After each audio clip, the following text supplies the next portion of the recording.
Avec Brecht, maintenant, dans le petit organon pour le théâtre, on a affaire à un tout autre modèle pour penser cette libération, cette purge. Ici, il me semble que la part de liberté doit être au contraire maximale. Et le théâtre doit pouvoir, pour Brecht, s'inscrire dans une lutte d'émancipation des populations dominées face aux dominants. Soit un théâtre véritablement populaire et révolutionnaire contre un théâtre bourgeois. Et le théâtre bourgeois, et il relie Aristote d'ailleurs au début de l'organon, le théâtre bourgeois enferme précisément le spectateur dans des destins et des fatalités qu'il ne peut pas vaincre. Et en outre, cette identification s'opère au détriment de notre corps réel dans la salle, en le projetant vers des réalités scéniques illusoires, aliénées, qui lui font croire à cette fausse fatalité et qu'il ne peut remettre en question. Donc je cite un petit collage de 3 extraits du début d'Organon. Un rideau pend devant ceci ou cela, levons-le. Désir de vérité. Le théâtre, tel que nous le trouvons, ne montre pas la structure de la société, reproduite sur la scène, comme influençable par la société dans la salle. Oedipe, qui a péché contre quelques principes lesquels étayaient la société de l'époque, est exécuté. Les dieux s'en chargent, ils ne sont pas critiquables. C'est ce mot critiquable. Les grandes individualités de Shakespeare, qui portent en leur sein les étoiles de leur destin, accomplissent sans que rien puisse les arrêter, leurs vaines et mortelles courses d'amok. Elles mordent d'elles-mêmes la poussière. La vie et non la mort devient obscène dans leur chute. La catastrophe n'est pas critiquable. Des sacrifices humains, encore et toujours, des amusements barbares. Nous savons que les barbares ont un art, faisons-en un autre. Combien de temps encore nos âmes vont-elles, profitant de l'obscurité pour quitter nos corps mastocs, s'introduire dans ces âmes oniriques là-haut sur le podium, afin de participer à leurs exultations qui nous sont d'ordinaire interdites. Quelle libération est cela? Oui, libération, elle vient derrière la catharsis. Quelle libération est cela, puisque, à la fin de toutes ces pièces, qui n'est heureuse que pour l'esprit du temps, l'opportune providence, l'ordre moral, nous vivons l'exécution onirique qui punit les exaltations comme des débauches.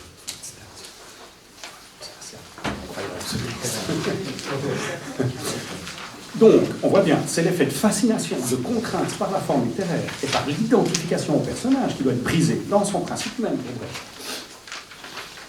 C'est-à-dire précisément ce qu'Aristote considérait comme déterminant dans la production d'une catharsis des passions. Et comment briser ces contraintes, pour Brecht? Il s'agit avant tout de présenter les événements et les actions de telle manière qu'ils n'apparaissent jamais comme nécessaires. On voit bien que c'est là où ça. C'est-à-dire que l'auteur doit toujours au moins suggérer la simple potentialité qu'ils aient pu se dérouler différemment, dans un autre contexte, avec d'autres lignes de conséquences. En somme, tout ce qui arrive doit pouvoir se montrer comme une possibilité parmi d'autres. Et ces autres doivent toujours être co-présents dans la scène représentée. Il faut notamment, il dit, historiciser chaque représentation, c'est-à-dire toujours placer les actes des personnages dans leur contexte spécifique, qui apparaîtra à ce moment-là comme différent de celui dans lequel vit le spectateur, et donc le fera aussitôt apparaître comme une possibilité parmi d'autres.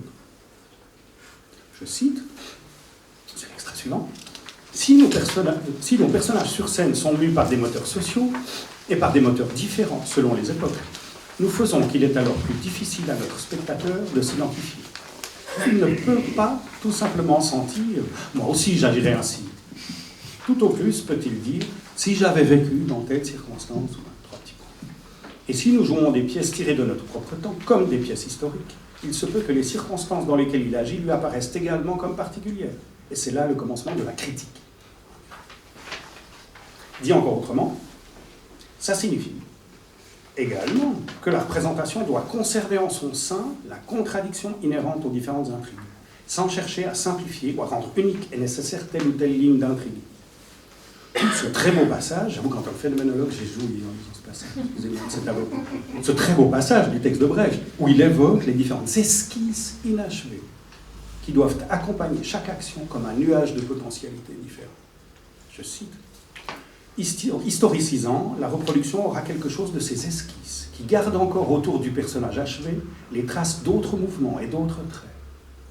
Ou que l'on songe à un homme qui tient dans une vallée, c'est intéressant, qui tient dans une vallée un discours, où il lui arrive de changer d'opinion, ou qui dit simplement des phrases qui se contredisent, de sorte que l'écho, mêlant sa voix à la sienne, procède à la confrontation des phrases.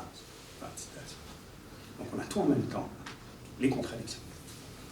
Et le but recherché donc par ce type de mise en scène est pour Brecht la possibilité que le spectateur puisse prendre position par rapport à ces différentes potentialités, qu'il puisse les critiquer. C'est donc à sa liberté qu'on fait appel, en ne lui imposant pas un seul destin fascinant et en ne le condamnant pas à une seule identification hypnotique. Cet effet recherché par Brecht doit faire apparaître ce qui se présente tel comme unique, indépassable et donc non critiquable, sur le fond d'autres possibilités encore inexplorées ou simplement différentes. Et donc permettre de critiquer les possibilités déjà reçues. Voire même de pouvoir s'imaginer, il y a des passages, c'est ça, voire même pouvoir s'imaginer soi-même en tant que spectateur, influencer l'action en montant, pour ainsi dire, sur la scène et reconstruire l'intrigue différemment. Cette relativisation du donné ou du familier, qui est en même temps une appropriation par le spectateur de sa propre liberté, c'est précisément ce que Brecht appelle distanciation. Cette fameuse distanciation, que je ne comprenais pas avant d'avoir lu ce texte. Donc, non pas simplement une distanciation au sens de prendre de la distance vis-à-vis de la scène représentée, mais au sens où on la conçoit dans sa contingence, comme un choix que l'on aurait pu opérer tout aussi bien d'une autre manière. Distanciation signifie donc ici, avant tout, libération du possible, et appel à la liberté opérante de tous les agents, de la représentation publique y compris. Je cite, « C'est un plaisir de notre ère qui effectue de si nombreuses et multiples transformations de la nature que de saisir toute chose de telle sorte que nous puissions intervenir. Il y a beaucoup de choses dans l'homme, disons-nous. On peut faire de lui beaucoup de choses. Tel qu'il est, il n'est pas obligé de rester. On a le droit de le considérer non seulement tel qu'il est, mais encore tel qu'il pourrait être. Nous n'avons pas à le prendre comme point de départ, mais comme but. C'est dire du même coup que je ne dois pas simplement me mettre à sa place, mais que, représentant de nous tous, je dois prendre position face à lui.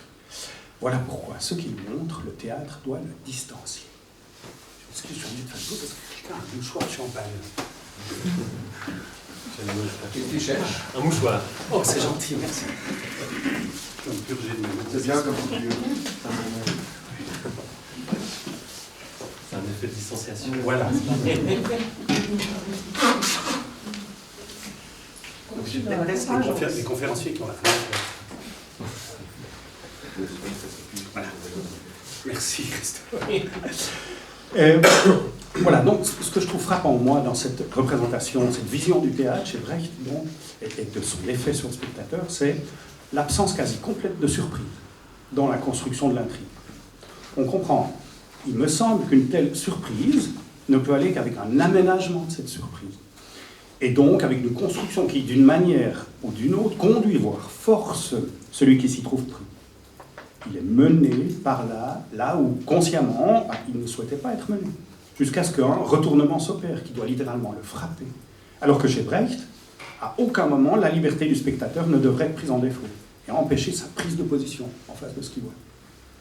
C'est la forme même du spectacle qui ne doit jamais s'imposer comme unique et parfaite, mais qui doit au contraire montrer ses contradictions à chacun des nœuds de l'intrigue.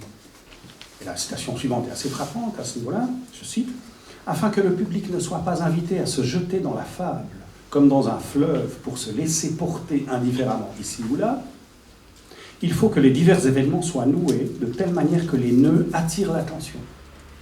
Les événements ne doivent pas se suivre imperceptiblement. Il faut au contraire que l'on puisse interposer son jugement. »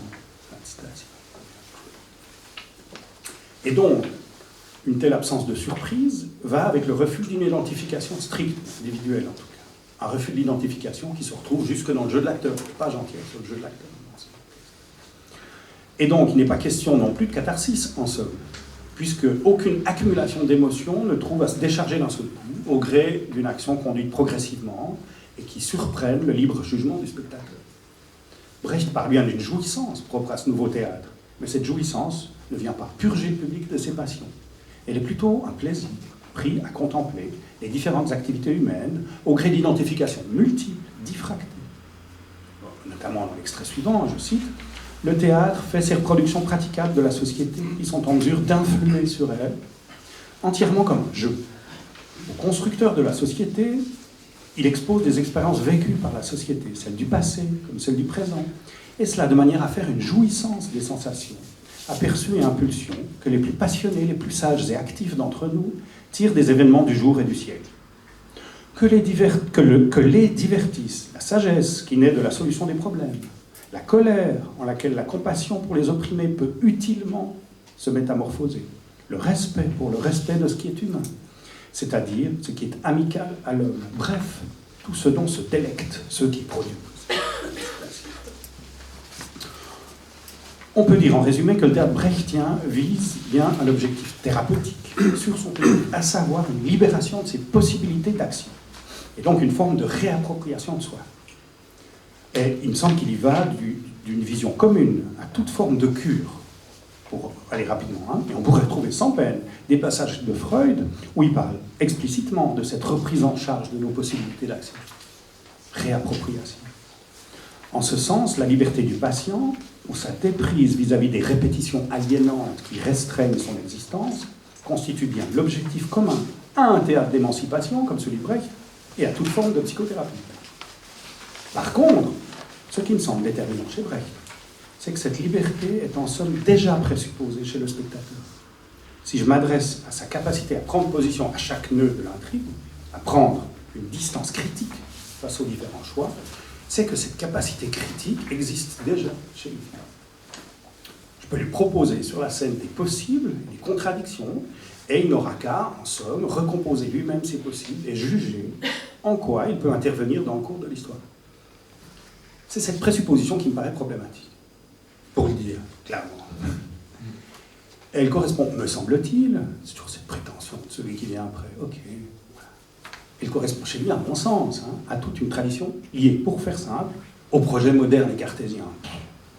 Un projet qui pose un sujet maître et possesseur de la nature, c'est-à-dire également maître de cette nature qui gît en lui-même, ou des obscurités qui grèvent sa vie psychique et personnelle. Chez Brecht, ce projet moderne s'articule autour de ses convictions marxistes et des déclarations qu'il fait jusque dans ses textes sur le théâtre, ces déclarations en faveur d'une nouvelle ère scientifique pour l'humanité. C'est problématique, selon moi, parce que si la libération du patient ou du spectateur doit bien être une visée commune, il me paraît néanmoins difficile de la poser comme un point de départ. On a quelque chose de l'ordre d'un cercle vicieux. C'est précisément mon aliénation politique ou personnelle qui m'empêche a priori de profiter d'une simple mise à disposition de ma liberté. Et la résistance qu'affronte l'artiste, comme le thérapeute, ne vient pas tant de blocages qui demeureraient extérieurs au sujet, et face auxquels il suffirait de mettre en œuvre sa capacité de discernement, mais plutôt d'une capacité elle-même d'ores et déjà aliénée de jugement ou d'appropriation. C'est précisément cette capacité qu'il s'agit de rétablir, sans pouvoir la présupposer au départ. Et il me semble qu'au théâtre, on s'adresse ainsi trop souvent, à un public qui est déjà prêt à recevoir ce qu'on lui donne. Et il est difficile de former son public pour quelque chose de nouveau. Je signale au passage qu'on trouve chez Freud les traces d'un cercle de ce type. Je suis tombé dans les études sur l'hystérie, de nouveau un livre que j'ai lu grâce à Marc-Antoine, au chapitre des difficultés impliquées par la nouvelle méthode cathartique, comme il l'appelle, et notamment au chapitre des efforts exigés tant par le thérapeute que par le patient, il prononce cette phrase étonnante, je cite, je ne l'ai pas mis dans le cahier, ça doit être un acte manqué. Je cite, « Le procédé exige des sujets un certain degré d'intelligence, au-dessous duquel il reste tout à fait inutilisable. » Fin de citation. Vous voyez le massif. Hein. Donc, qu'est-ce que ça veut dire? Pour profiter de l'analyse, il faut déjà disposer d'un certain niveau de compétence, un niveau permettant de rentrer dans le jeu des associations, dans l'attention au langage, dans l'ouverture à l'enquête patiente sur soi. Mais alors, qui traitera les imbéciles? Les stupides? Qui s'adressera précisément à ceux qui, en eux, résistent à l'ouverture? Il me semble que c'est une question qu'on a tous. Moi, par exemple, à longueur de journée, en tant qu'enseignant au gymnase. C'est exactement la question. On ne s'adresse pas à des gens qui sont super contents d'avoir de la littérature. Non. Et précisément toute forme de mépris, oui, l'enjeu de ça. Donc, qui traitera les imbéciles et stupides? Qui s'adressera précisément à ce qui en eux résiste à l'ouverture? Et l'enjeu de cette question est pour moi évidemment, par-delà le rapport, disons, artistique au public ou le rapport thérapeutique au patient, l'enjeu est politique. Pour conclure, je dirais donc, pour synthétiser, qu'on a affaire ici à deux modèles très différents pour penser ce qu'on peut appeler l'influence. On peut ça c'est mon côté dominateur, mais l'influence, ou la manière d'opérer un changement sur un patient, sur un public. D'un côté avec Aristote, et Freud en grande partie, je crois. On a une prise en compte maximale des lourdeurs corporelles et affectives, disons ça comme ça, qui marquent la personnalité humaine. À ce moment-là, il s'agit pour le thérapeute ou pour l'artiste de forcer les résistances du sujet, sans pouvoir compter a priori sur sa libre disponibilité pour ce travail. Et ce forçage va nécessairement s'opérer à revers des positions conscientes du sujet. Il doit donc prendre ses positions par surprise. C'est la redoute, Guérépé, excusez-moi. Et entraînant donc ces positions dans des chemins que le sujet n'était pas disposé à prendre. Et il y a donc ici quelque chose de contraignant, voire de violent, qui contraste d'un autre côté, avec la vision, à mon sens, trop idéaliste, ce qui est un peu paradoxal, mais pas tant, trop idéaliste de Brecht, minimisant toute captation identificatoire et tout effet de surprise, pour s'adresser à un public mature et libre de ses choix.